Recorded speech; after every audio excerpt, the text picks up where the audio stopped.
नमस्कार. PSR news मध्ये आपलं हार्दिक स्वागत. देवणी शहरात आंतरराष्ट्रीय महिला दिनाच्या दिवशी महिलांचा आवाज बुलंद झाल्याची चित्र पाहायला मिळाली.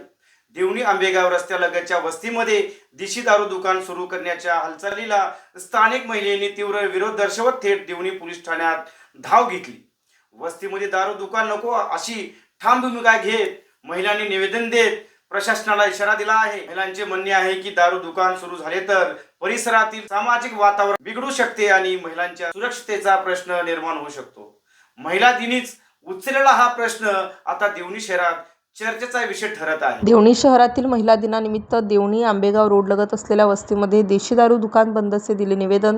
लातूर जिल्ह्यातील देवणी शहरात देशी दारू दुकान सुरू करण्याच्या हालचालींमुळे स्थानिक नागरिकांमध्ये तीव्र नाराजी निर्माण झाली आहे.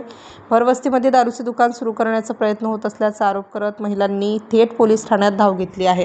देवणी आंबेगाव रस्त्यालगतच्या वस्तीमध्ये हे दुकाण सुरू करण्याचा प्रयत्न होत असल्याचे सांगत स्थानिक महिलांनी पोलीस निरीक्षकांना लेखी अर्ज दिला आहे.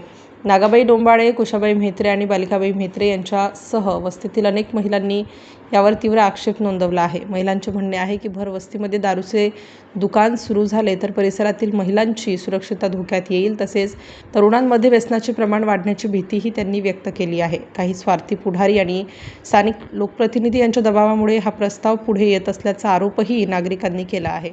सामाजिक दृष्टिकोनातून पाहिले तर ग्रामीण आणि शहरी भागातील वस्तींमध्ये दारूची दुकाने वाढली की घरगुती वाद, गुन्हेगारी आणि महिलांवरील त्रास वाढण्याची शक्यता अधिक असते. म्हणूनच देवणीतील महिलांनी प्रशासनाने या प्रस्तावाला परवानगी देऊ नये अशी ठाम मागणी केली आहे. आता पोलीस प्रशासन यावर काय निर्णय घेते याकडे संपूर्ण शहराचे लक्ष लागले आहे.